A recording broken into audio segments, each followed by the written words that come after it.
Bienvenidos a nuestro estudio de las 28 creencias. En este momento vamos a estudiar la creencia número 7, la naturaleza humana. Así que los voy a invitar para que ahí donde están inclinemos las cabezas para orar. Vamos a orar. Querido Dios, gracias te damos en esta hora por la vida que nos sigues dando. Gracias porque nos permites la facultad de poder reunirnos virtualmente y estudiar acerca de ti, de tu palabra. Rogamos que tu Espíritu Santo nos dirija en este estudio y que nos ayude a comprender en una forma sencilla. Quédate pues con nosotros, Señor, por rogártelo en Jesús. Amén. Amén. Vamos a estudiar entonces la lección número 7, la naturaleza del hombre. Si bien hoy día, en nuestros días, muchas personas creen que el ser humano se originó a partir de las formas inferiores de vida animal, es decir, que el ser humano es el resultado de un proceso natural que requirió miles de millones de años. Hay otras personas más, por ejemplo, también que creen que el resultado del ser humano vino a través de una explosión que hubo en algún lugar del espacio, en algún tiempo hacia atrás indefinido, de donde surgió todo lo que nosotros conocemos. Pero saben que tales ideas no pueden armonizar con el registro bíblico. De acuerdo a la escritura bíblica, el origen de la raza humana se encuentra en el mismo concilio divino, Dios Padre, Hijo y Espíritu Santo. Génesis 1:26 dice, hagamos al hombre. Y la forma plural del verbo hacer, hagamos, se refiere a la deidad trinitaria, a Dios Padre, Hijo y Espíritu Santo. De tal manera que el origen de la raza humana nace en el mismo pensamiento de Dios. Es Dios quien quiere crear a la raza humana. Es Dios que por su amor y su misericordia crea al ser humano para que éste pueda llegar a la existencia. La escritura bíblica en Génesis capítulo 2, versículo 6, nos menciona que Dios formó al hombre del polvo de la tierra, es decir, usando materia preexistente. Pero el registro bíblico no nos dice que Dios haya usado otras formas de vida, como animales marinos o animales terrestres. No, no, no, sino que el texto bíblico nos menciona que Dios ocupó polvo de la tierra y después de que hubo formado al ser humano con sus propias manos, de que él mismo puso cada órgano en su lugar, cada tejido, cada músculo, cada hueso, le dio forma al ser humano, le colocó sus brazos, sus piernas, su cabeza, su cabello, todo. Es entonces cuando Dios introdujo en el ser humano el aliento de vida, la respiración divina. ¿Qué hizo del hombre una persona viviente? Es decir, Dios creó a cada ser humano, en este caso a Adán como el primer padre y después a Eva como la primera madre humana, de acuerdo al modelo que Dios tenía para llevarlo a cabo. Y dicho sea de paso, es importante también mencionar que Dios creó a todos los animales. Mencionemos, por ejemplo, peces, aves, reptiles, insectos, mamíferos, entre otros más, según su especie, dice Génesis capítulo 1, versículos 21, 24 y 25. De tal manera que a cada animal también le dio la capacidad de reproducirse de acuerdo a su especie específica. El hombre, sin embargo, en forma diferente, fue creado según el modelo divino y no según modelos de reino animal. La creación del hombre constituyó el cenit de toda la creación. Dios puso al hombre creado a imagen del Dios soberano a cargo del planeta Tierra y de toda la vida animal, de tal manera que era el deber y el privilegio del ser humano hacer que toda la naturaleza y que todos los seres creados fueran puestos bajo su dominio y que estuvieran sometidos pues a la voluntad y propósito, con el fin tanto de que el ser humano como todo el glorioso dominio que Dios le otorga a él, puedan recaer finalmente, no únicamente sobre Adán, sino finalmente sobre el Señor Dios Todopoderoso y el creador no únicamente de nuestro mundo, sino en realidad de todo el universo. De tal manera que Dios puso en una posición muy exaltada al hombre, como el que iba a ser el mayordomo de este planeta Tierra en representación de los otros mundos. La escritura bíblica nos menciona una ecuación bíblica bien sencilla en cuanto a la creación del ser humano.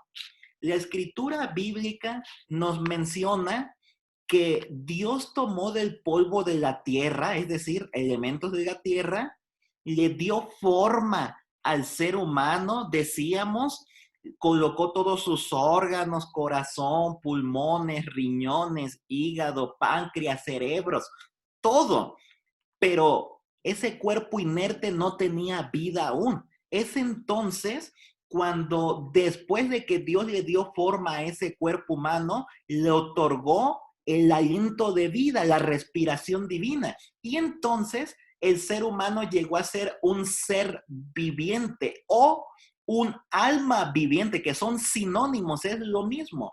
La unión de los elementos de la tierra con el espíritu de vida produjo un ser viviente o un alma. Y lo vamos a ver desde esta manera. El hombre es un alma viviente. Es importante notar que la Biblia dice que el hombre fue, es decir, la palabra fue también significa llegó a ser un ser viviente.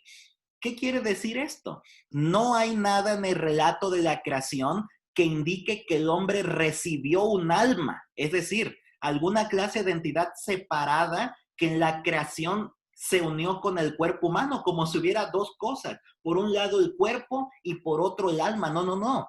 Eso no es lo que está diciendo el relato de la creación. La creación nos está diciendo que el ser humano en su totalidad llegó a ser un ser viviente, un alma viviente, un todo indivisible, como veremos a continuación.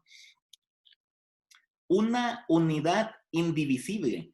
Es lo que vamos a ver a continuación en cuanto al significado bíblico del alma.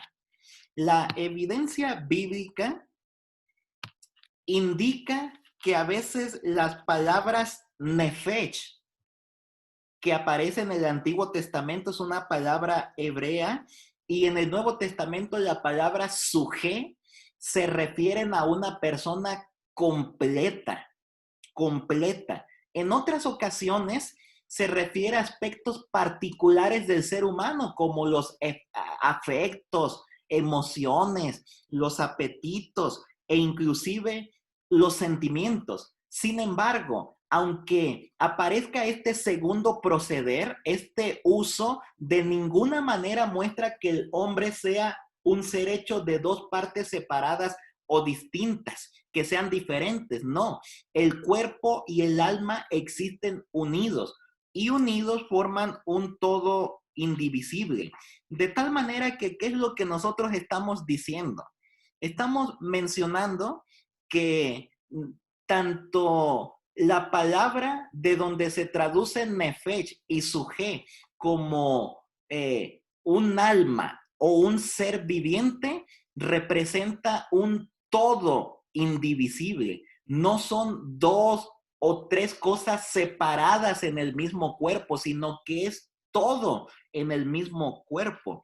De tal manera que nosotros en un profundo estudio de las escrituras bíblicas y de estas palabras podemos llegar a la conclusión de que el cuerpo y el alma existen unidos. Unidos forman un todo indivisible.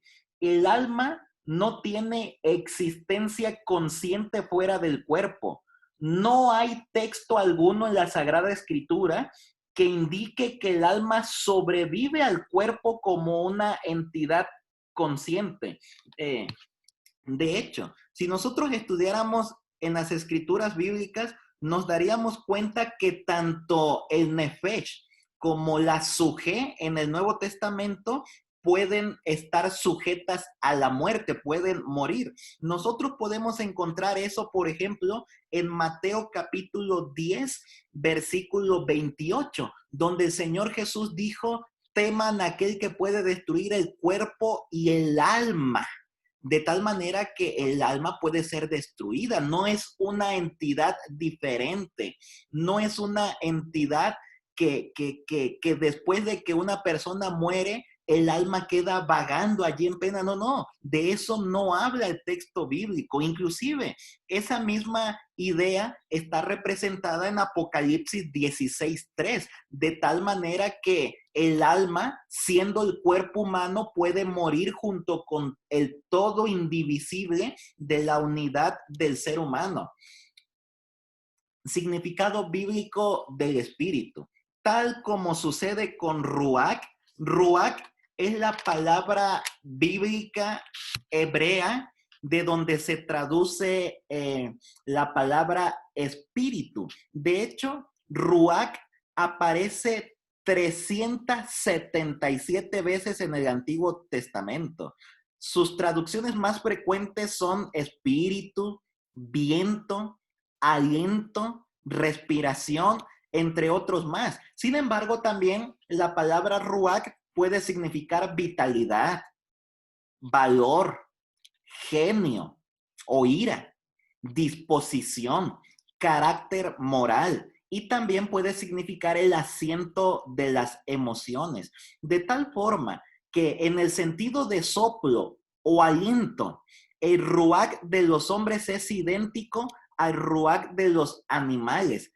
Y el ruach del hombre abandona el cuerpo al morir, tal como menciona Salmo 146:4, y vuelve a Dios. De hecho, esa es la misma idea que menciona el libro de Eclesiastés, que cuando el ser humano muere, vuelve al polvo de la tierra y el aliento de vida vuelve a Dios que lo dio.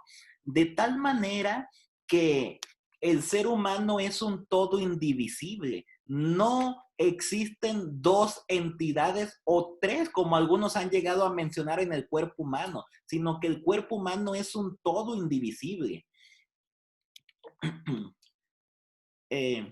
Lo explicaremos de la siguiente manera. La unidad del cuerpo, alma y espíritu. Algunos mencionan que existe primeramente aquí una unión doble, por cuanto la Biblia considera que la naturaleza del hombre es una unidad, no define en forma precisa la relación que existe entre el cuerpo, alma y espíritu. En ocasiones, el alma y el espíritu se usan en la escritura bíblica en forma intercambiables.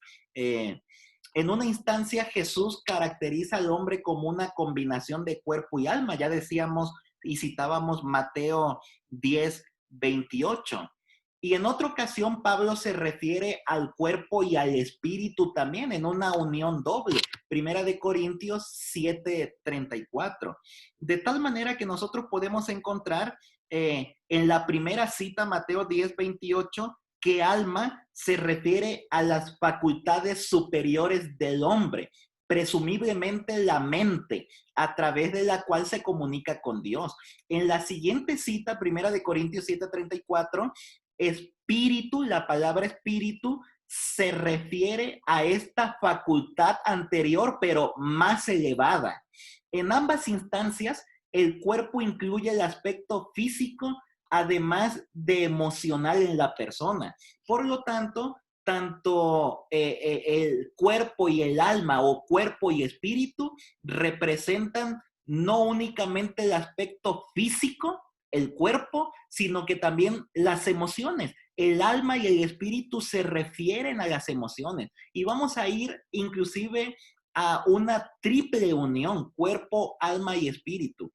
Pablo, que se refiere a la unión doble de cuerpo y espíritu, como lo habíamos dicho en la cita anterior, también habla en términos de una unión triple, de acuerdo a Primera de Tesalonicenses 5:23. Dice, y el mismo Dios de paz os santifique por completo y todo vuestro ser, el ser humano, la persona humana, espíritu, alma y cuerpo, sea guardado irreprensible para la venida de nuestro Señor Jesucristo. Este pasaje expresa el deseo de Pablo de que ninguno de estos aspectos de la persona sea excluido del proceso de la santificación. Y miren, como decíamos hace un momento atrás, pues en esta instancia el término espíritu puede comprenderse desde la parte superior de la inteligencia y pensamiento humana, lo que tiene que ver con la renovación de la mente.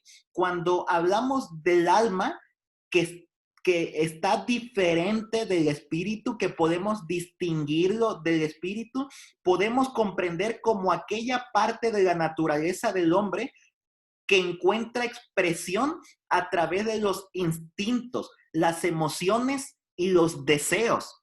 Y entonces lo que tiene que ver con el cuerpo viene ya con el cuerpo físico. Repito, lo que tiene que ver con el espíritu representa en el cuerpo humano lo que tiene que ver con la inteligencia, el pensamiento con la que Dios dota al ser humano. Lo que tiene que ver con el alma en el cuerpo humano representa los deseos, las emociones, los pensamientos. Y lo que tiene que ver con el cuerpo representa entonces el cuerpo físico.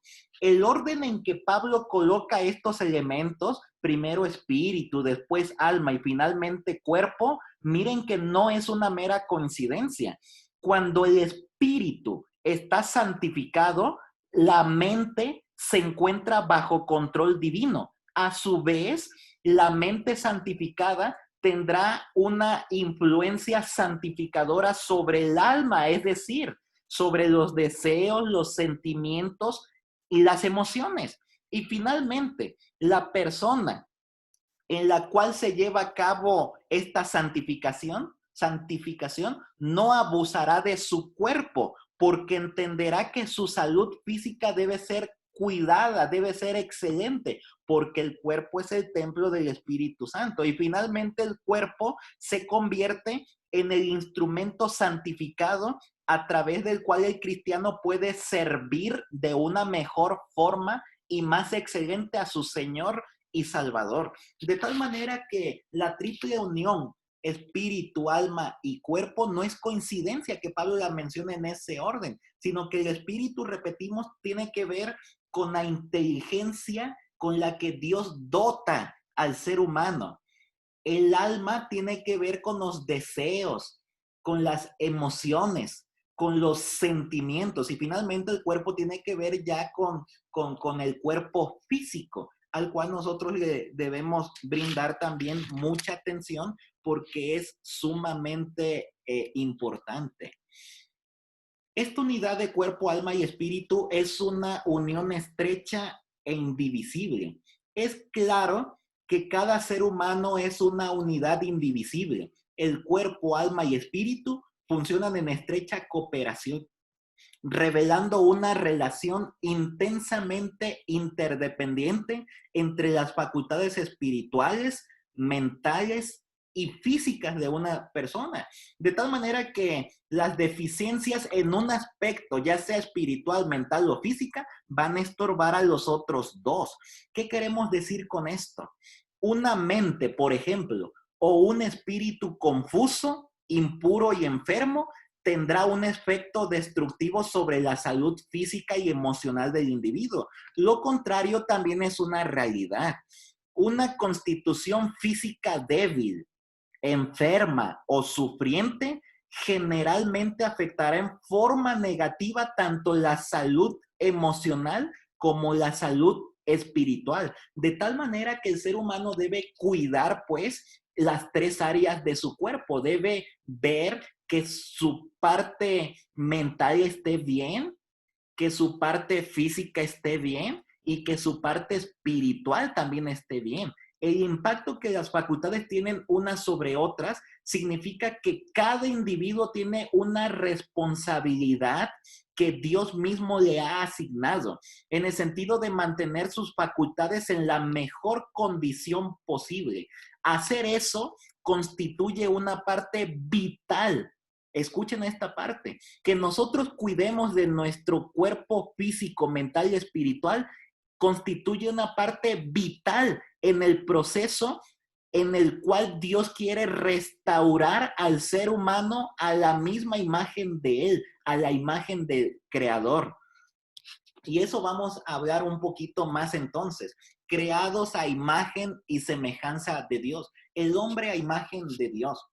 Con frecuencia se sugiere que las dimensiones humanas, morales y espirituales revelan algo acerca de la naturaleza moral y espiritual de Dios. Y de hecho esto debe ser así. Si el ser humano ha sido creado a imagen y semejanza de Dios, se espera que el ser humano pueda reproducir en su vida la manera en la que Dios es. Si Dios es una persona moral, si Dios es una persona espiritual, si Dios es amor, se espera que el ser humano también actúe de esa forma.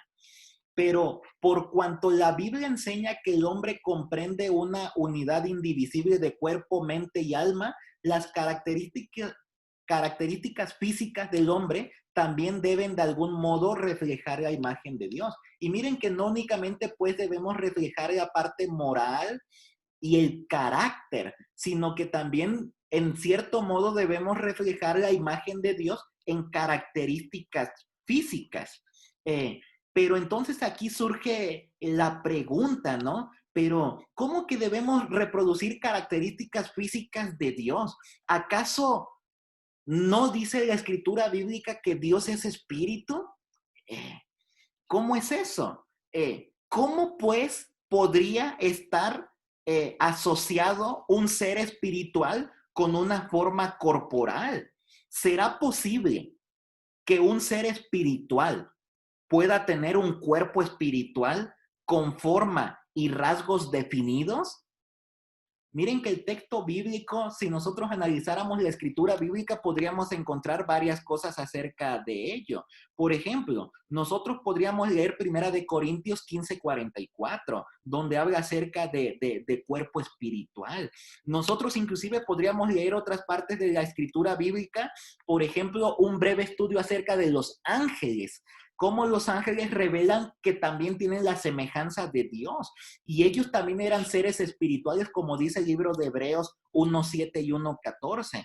Sin embargo, nosotros podemos encontrar en el texto bíblico que los ángeles siempre aparecían en forma humana. Génesis capítulo 18, Génesis capítulo 19, Daniel capítulo 9, Lucas capítulo 1, Hechos capítulo 12. Los ángeles siempre aparecían con forma humana. De hecho, si nosotros estudiáramos también el texto bíblico en el Antiguo Testamento, nos daríamos cuenta que algunas personas en algún momento llegaron a ver a Dios. Si bien quizás no en forma tan clara y completa, sí lo llegaron a ver. Por ejemplo, en el Antiguo Testamento se nos menciona que Moisés, Aarón, Nadab, Abiú y 70 ancianos vieron al Dios de Israel. Éxodo capítulo 24:10. Inclusive, en el encuentro que Moisés tuvo con Dios en el monte Sinaí, si bien es cierto que Dios se rehusó a mostrarse en forma completa a Moisés, cubrió su rostro, no se le permitió verlo a Moisés,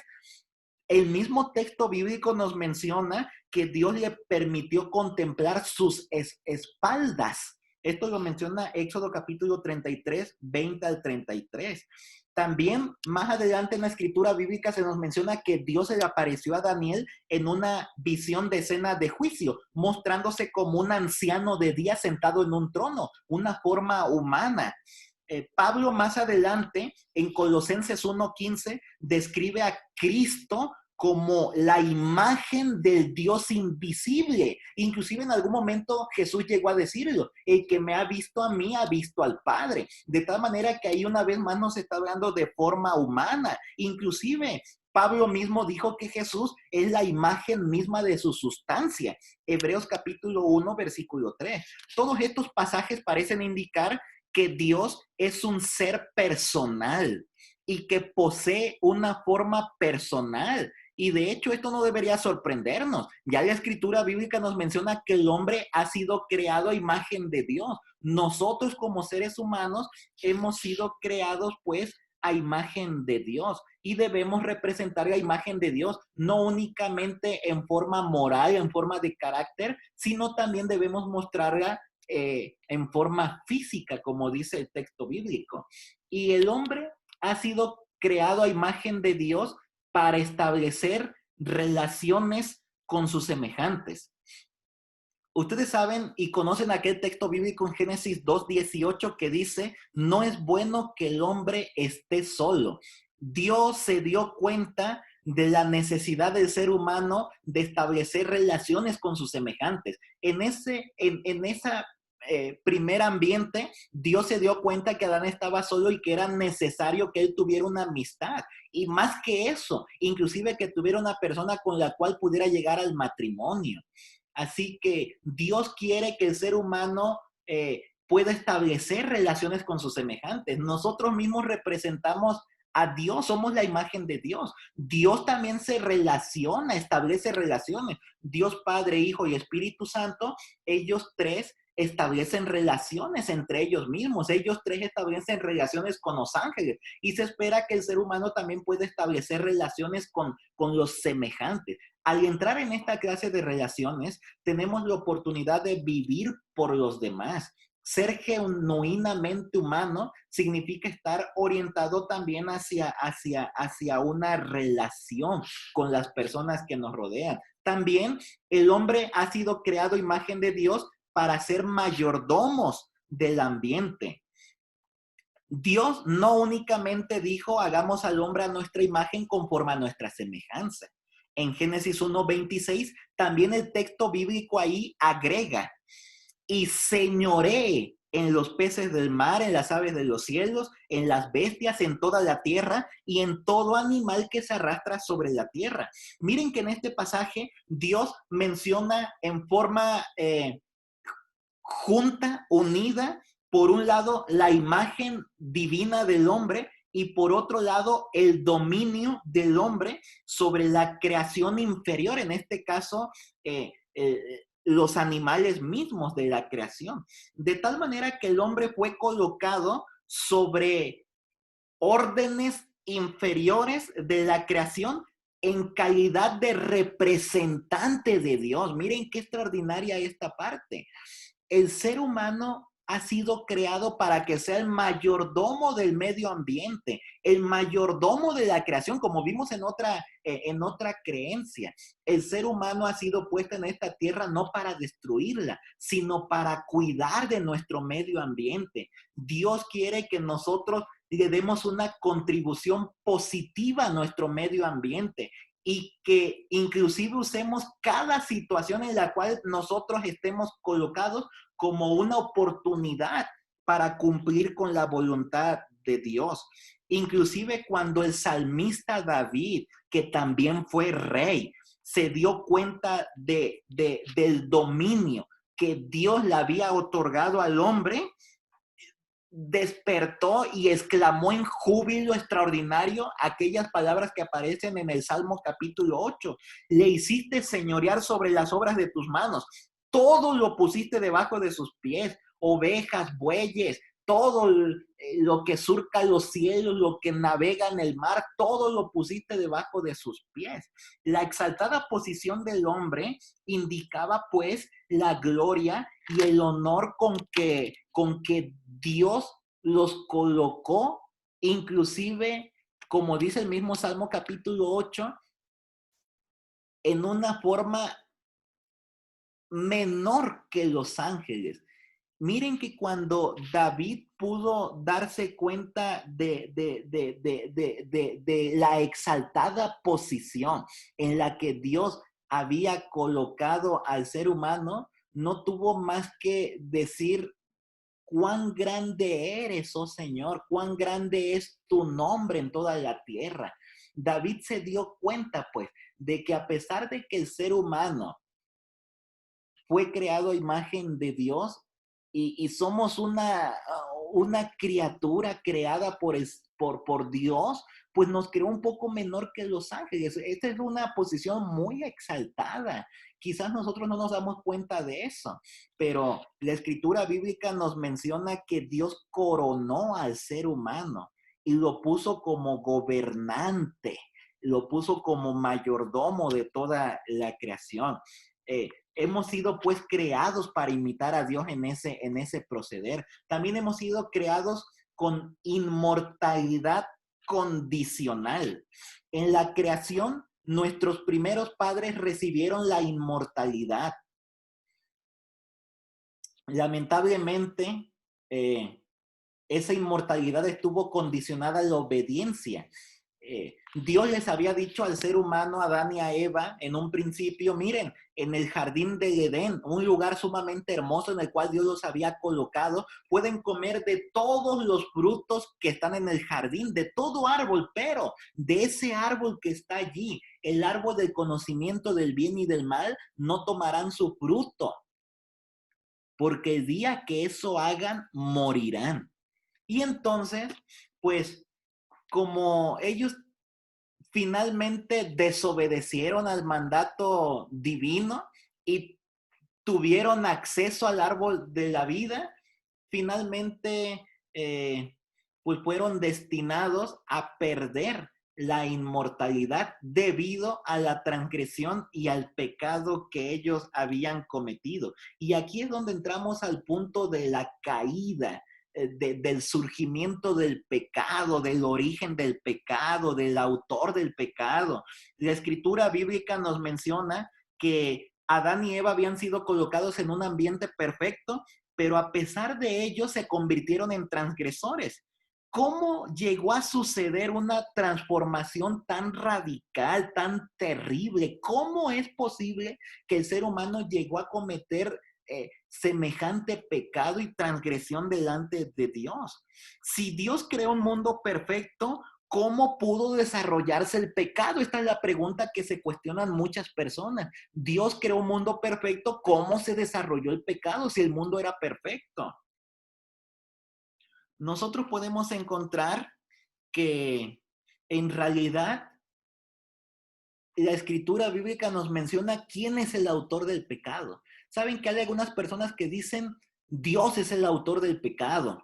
¿Dónde está Dios con tanta gente que muere? ¿Dónde está Dios con tanta gente que está pasando hambre? ¿Dónde está Dios cuando hay mucha enfermedad, dolor, sufrimiento y muerte? De seguro Dios es el autor de todo lo que está ocurriendo ahora. Y muchas personas ven a Dios como el autor del dolor, como el autor del sufrimiento, como el autor de la enfermedad y el autor también de la muerte. Pero la escritura bíblica nos menciona que Dios no creó ese mundo, el mundo que tenemos hoy día, sino que Dios como creador, Él era y sigue siendo un Dios santo. Por lo tanto, no hay injusticias en Él, lo menciona Isaías 6:3. También la escritura bíblica nos menciona que Dios es la roca, cuya obra es perfecta, porque todos sus caminos son rectitud. Dios de verdad y sin ninguna iniquidad en Él. Deuteronomio 32:4. Dios no puede ser tentado por el mal, ni Él tienta a nadie. Santiago 1:13. La creación original de Dios, dice Génesis 1:31, era buena en gran manera. Lejos de que Dios sea el autor del pecado, Dios es el autor de eterna salvación para todos los que lo obedecen. Hebreos 5:9. De tal manera que miren, Dios pudo haber evitado que el pecado llenase nuestro universo, nuestro mundo. Porque algunas personas se preguntan, ¿y por qué Dios no evitó que eso sucediera? ¿Por qué cuando Dios crea un mundo perfecto surge el pecado? ¿Acaso Dios, que es todopoderoso, que es perfecto, no pudo evitar eso? Claro que sí lo pudo evitar. ¿De qué manera lo pudo evitar? Número uno, Dios pudo haber creado seres humanos autómatas, ¿Qué queremos decir con eso? Dios pudo haber creado seres humanos en una calidad o especie de robots. Es decir, Dios pudo haber creado al ser humano como un robot y un robot que obedeciera en todo. Dios le decía, ¿sabes qué? No comas del árbol, y el robot no hubiera comido del árbol porque hubiera obedecido a Dios. Pero Dios no quería que eso sucediera así. Dios requería que los seres que él estaba creando pudieran responder libremente al amor de Dios. Y una respuesta así era únicamente posible solamente a través de seres que tienen una libertad de elección, lo que conocemos como libre albedrío. De tal manera que Dios se arriesgó sabiendo lo que esto conllevaría, no a crear seres humanos como robots, programados, autómatas para que hicieran lo que quisieran. No, no, no. Sino que Dios creó al ser humano con libertad de elección para que pudieran responder libremente a su amor y pudieran escoger, decidir creer o no, acercarse a Dios o no acercarse, aceptar a Jesús o no aceptarlo, creer en Él como su Salvador o no creer, aceptar su palabra o no aceptarla. Cada uno de nosotros hasta el día de hoy tiene libre elección, libre albedrío, si queremos o no creer en lo que Dios pone delante de nosotros. El origen del pecado en la raza humana.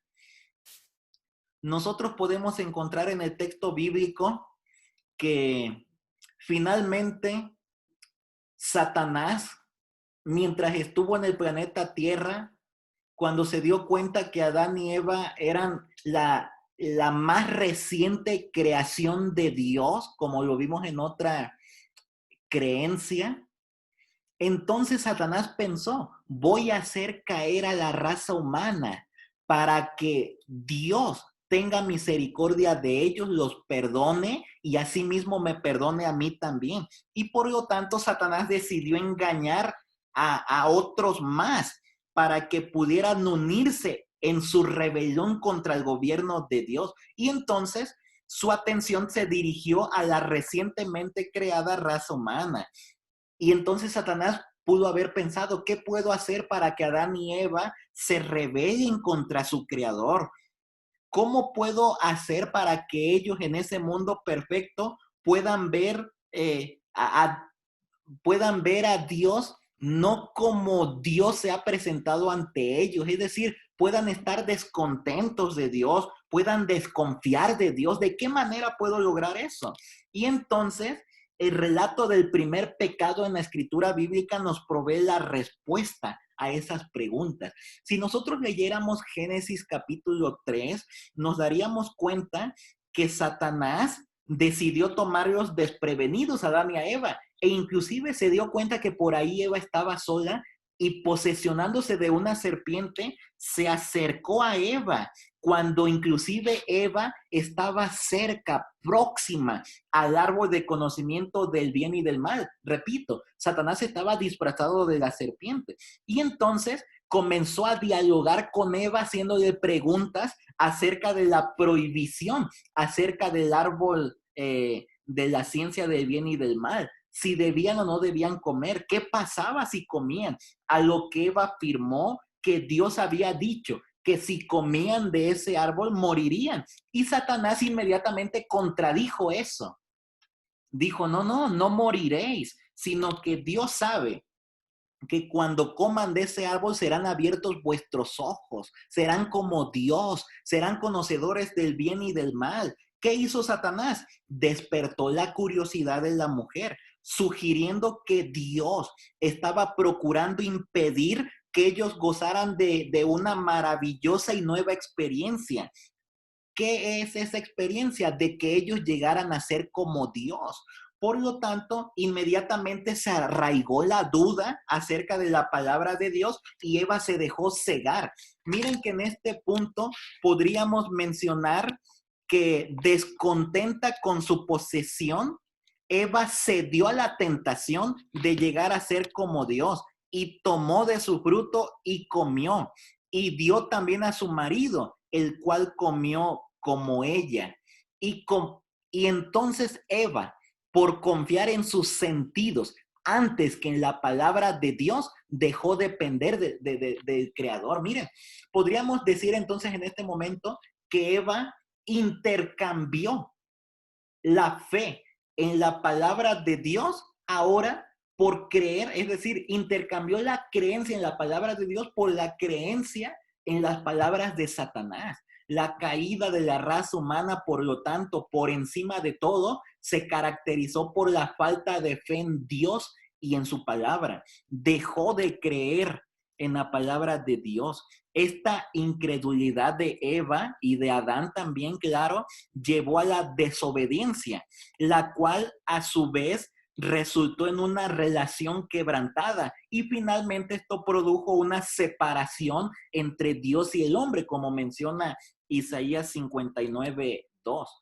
¿Qué sucedieron entonces? Después de este pecado hubo consecuencias inmediatas. La primera consecuencia del pecado fue un cambio en la naturaleza humana que afectó las relaciones interpersonales, así como también la relación con Dios. Nosotros podemos encontrar en el texto bíblico que está allí especificado que cuando Dios se presentó ante Adán y Eva y les preguntó qué había sucedido, y Adán inmediatamente dijo, la mujer que me diste, ella me dio a comer. En cierto sentido le estaba echando la culpa a otra persona, a su esposa, y en última instancia a Dios mismo por haber creado a la mujer. Y asimismo la mujer dijo, no, es que la serpiente me engañó y yo comí. De la misma manera, estaba echándole la culpa a otro ser, en este caso a la serpiente, y en última instancia a Dios. Si tú no hubieras creado a la serpiente, yo no hubiera comido de ese árbol. De tal manera que la primera consecuencia fue un cambio en las relaciones interpersonales.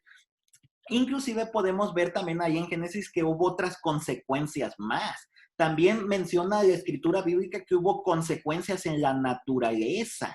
Se vio en que Dios modificó la naturaleza misma. Es más, mencionó, por ejemplo, que las cosechas ahora serían con mayor trabajo y con el sudor de la frente de Adán, que cuando Eva diera a luz hijos, los iba a traer con más dolor al mundo. La serpiente misma, Dios le dijo, mira, te vas a arrastrar sobre tu pecho, lo que indica que pareciera ser que en aquel entonces la serpiente no se arrastraba. Saben que algunos han llegado a decir que la serpiente era uno de los animales más hermosos en el mundo. Y muchas personas lo siguen creyendo hasta el día de hoy, pero saben que algunos dicen que en aquel entonces inclusive las serpientes también volaban, lo cual indica por qué la serpiente estaba por ahí también cerca del árbol de conocimiento del bien y del mal, inclusive quizás hasta en alguna de las ramas.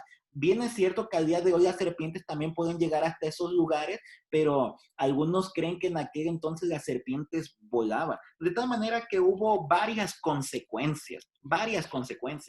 Eh, Pasemos ahora a la definición del pecado. Nosotros podemos encontrar en Primera de Juan capítulo 3, versículo 4, que pecado, una definición bíblica sencilla, es infracción de la ley, una falla en la actuación de cualquiera que sabe hacer lo bueno y no lo hace. También es pecado, dice Santiago 4:17. Y todo lo que no proviene de fe también es pecado, dice Romanos 14:23. De tal manera que el pecado es quebrantar, anular, romper la ley de Dios. Eso es pecado. Pecado y culpabilidad. Miren que el pecado produce culpabilidad. Eso es lo que nos presenta el cuadro bíblico. Por ejemplo, cuando David cayó en pecado, el Salmos capítulo 51 nos menciona que David sentía gran culpabilidad por lo que había sucedido. Inclusive, él sentía que se había perdido la relación entre él y Dios, que se había perdido y estaba por perderse inclusive su salvación. Desde la perspectiva bíblica, la culpabilidad implica que el que ha cometido pecado es digno de castigo. La escritura bíblica en Romanos 3 nos menciona que todos somos pecadores y que todos estamos bajo el juicio de Dios. De tal manera que toda aquella persona que no se deshaga de la culpabilidad en una forma adecuada, se dará cuenta que finalmente la culpabilidad te va a destruir tus facultades físicas, mentales y espirituales. Y en última instancia, si no la resuelves, te producirá la muerte, porque Romanos 6:23 dice que la paga del pecado es muerte. ¿Cuál es entonces el antídoto contra la culpa, contra la culpabilidad? Saben que el antídoto es el perdón, Mateo 6:12, el cual produce una conciencia limpia y una paz mental. Dios está ansioso de conceder su perdón a los pecadores arrepentidos. Dios es lleno en misericordia, grande en misericordia. Es más, Cristo mismo llamó a la raza humana que está siendo aplastada por el pecado, por la culpa, diciéndoles, vengan a mí todos los que están trabajados y cansados, que yo les daré descanso. Mateo capítulo 11, versículo 28. Dios es el único que puede quitarnos tanto la culpa como el pecado y encaminarnos en aquel camino que nos llevará a la vida eterna. Consecuencias inmediatas, el centro del control del pecado. El asiento del pecado se halla en lo que la Biblia llama el corazón y que nosotros conocemos también como la mente. Del corazón mana la vida. Saben que nosotros podemos encontrar en el texto bíblico en una y otra ocasión, inclusive Cristo lo reveló en más de una ocasión, que los pensamientos de las personas son los que contaminan. ¿Por qué? Porque del corazón salen los malos pensamientos, los homicidios, los adulterios, las fornicaciones, los hurtos, los falsos testimonios, las blasfemias. Esto aparece en Mateo capítulo 15. Inclusive es bien importante mencionar que el corazón influye sobre la totalidad de la persona, sobre el intelecto, la voluntad, los afectos, las emociones, el cuerpo. Jeremías 17:9 dijo que engañoso es el corazón más que todas las cosas y perverso. ¿Quién lo conocerá? La naturaleza humana puede ser descrita entonces como corrompida, depravada y completamente pecaminosa. Debemos tener cuidado con el centro del control. Debemos cuidar lo que entra a nuestro corazón, lo que ven nuestros ojos, lo que oímos con nuestros oídos, lo que palpamos con nuestras manos. Pecaminosidad universal. Cuando nosotros hablamos sobre el efecto del pecado sobre la humanidad, algunos pueden creer que la sentencia de muerte es un castigo sumamente severo únicamente por haber comido un fruto prohibido. Pero miren, nosotros podemos medir esa seriedad de la transgresión a la luz del efecto que causó el pecado de Adán sobre la raza humana a lo largo de estos miles de años atrás. Por ejemplo, el primer hijo de Adán y Eva se convirtió en un asesino. Sus descendientes de este personaje, Caín, violaron la sagrada unión del matrimonio cometiendo poligamia. Y no pasó mucho tiempo sin que la maldad y la violencia llenaran el mundo, como dice Génesis. De hecho, los llamamientos divinos al arrepentimiento de la reforma causaron efecto nulo. Casi nadie, únicamente 8 personas fueron salvadas por las aguas del diluvio. Finalmente, la mayoría de los impenitentes en aquel mundo fueron destruidos por las aguas del diluvio. La historia de la raza después del diluvio, con pocas excepciones, constituye también un triste relato de los frutos de la pecaminosidad de la naturaleza humana. Es decir, ¿qué queremos decir con todo esto? La escritura bíblica nos menciona que todos los seres humanos somos pecadores. Primero de Reyes 8:46 dice, no hay hombre que peque. David dijo en oración, Salmo 143:2, no se justificará delante de mí ningún ser humano, delante de Dios ningún ser humano. También Salomón declaró, ¿quién podrá decir, yo he limpiado mi corazón, limpio estoy de mi pecado? Romanos 3:23 también Pablo dijo, todos pecaron y están destituidos de la gloria de Dios. De tal manera que nosotros podemos entonces decir que la pecaminosidad es universal. No hay nadie que esté libre de pecado. Mientras seamos seres humanos y estemos viviendo en este mundo, nos daremos cuenta que todos somos pecadores ante la vista de Dios. Algunos quizás pudiéramos pensar que tenemos pecados más pequeños y que otros tienen pecados más grandes, pero en realidad la pecaminosidad es universal. Pecado pequeño y pecado grande es lo mismo, es pecado ante la vista de Dios.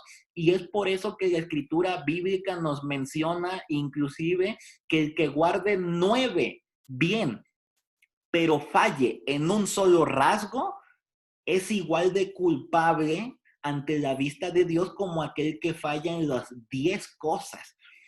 La pecaminosidad es heredada o adquirida. Heredada o adquirida. Miren, nosotros podemos encontrar ahí textos como Romanos 5:12 que dicen, como el pecado entró en el mundo por un hombre y por el pecado la muerte, así la muerte pasó a todos los hombres, por cuanto todos pecaron. La corrupción del corazón humano afecta por consiguiente a toda persona. Todos tenemos pecado, como decíamos hace un momento atrás. Salmos capítulo 51, versículo 5 dice, he aquí, en maldad he sido formado y en pecado me concibió mi madre. También inclusive Pablo llegó a decir en algún momento, los designios de la carne son enemistad contra Dios, porque no se sujetan a la ley de Dios ni tampoco pueden. Y los que viven según la carne no pueden agradar a Dios. También el apóstol Pablo señaló que los creyentes por naturaleza eran hijos de ira, tal como el resto de la humanidad. Efesios 2:3. Miren, todos estos textos afirman que hemos heredado nuestra pecaminosidad básica. La pecaminosidad universal de la humanidad es evidencia de que por naturaleza nos inclinamos hacia el mal y no hacia el bien. Si bien, como dice la primera parte de esta diapositiva, cuando niños aprendemos la conducta pecaminosa por imitación, no debemos pensar que por cuanto hemos imitado conductas equivocadas de otras personas, éramos buenos. No, no.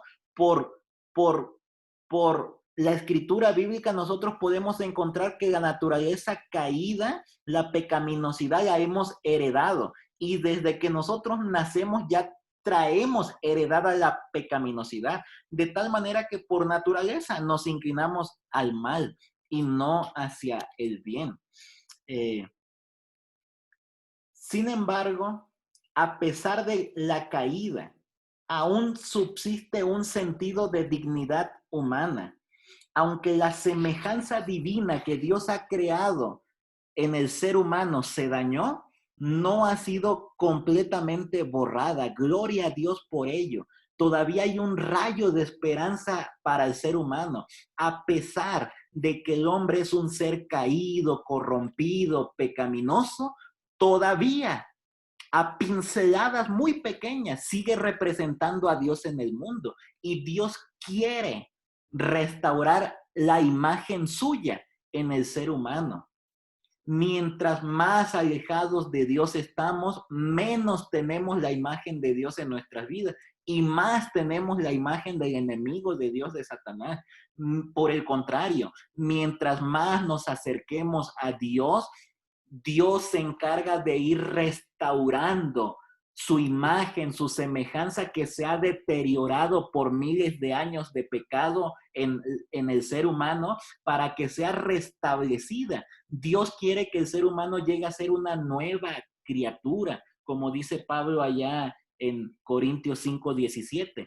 Dios quiere que el ser humano pueda ser una nueva creación. Dios quiere que el ser humano, a pesar de haber llegado a la caída y haber llegado a lo más profundo del abismo, pueda resurgir de allí con la ayuda de Dios Todopoderoso, porque Jesús mismo entró a ese abismo, vino haciéndose ser humano, encarnándose para rescatarnos de este abismo y llevarnos a una peña, a una roca, ponernos no sobre lodo fangoso, sino sobre una base sólida. Y desde ese lugar, Dios quiere restaurar su imagen en nosotros. Ojalá que nosotros podamos, pues, ser restaurados a la imagen y semejanza con la que Dios nos creó desde un principio en la creación. Que el Señor nos bendiga, hermanos, y ojalá podamos nosotros cumplir con el cometido que el Señor ha puesto para cada uno de nosotros y el propósito que tenemos pues que llevar a cabo en nuestras vidas. Vamos a inclinar las cabezas para orar. Nuestro Dios y nuestro Padre, gracias te damos por el estudio de esta creencia tan maravillosa. Lo hemos visto a pinceladas, quizás. Gracias porque a pesar de que somos una raza creada, nos creaste un poco menor que los ángeles. Nos has dignificado de gloria y de honra. Nos has coronado en toda la creación de este mundo. Nos pusiste como mayordomos, como gobernadores sobre las razas creadas inferiores de animales, vegetación. Ayúdanos pues, Señor, para que lo que Satanás ha hecho en nosotros pueda ser restablecido a tu imagen original. Perdona nuestros pecados. Quita, Señor, la pecaminosidad y la culpa de nosotros y abre las puertas para que podamos entrar al reino de los cielos junto contigo. Gracias porque nos escuchas y porque estás con nosotros. En el nombre de Jesús te lo pedimos. Amén, Señor. Amén. Que el Señor les bendiga, hermanos.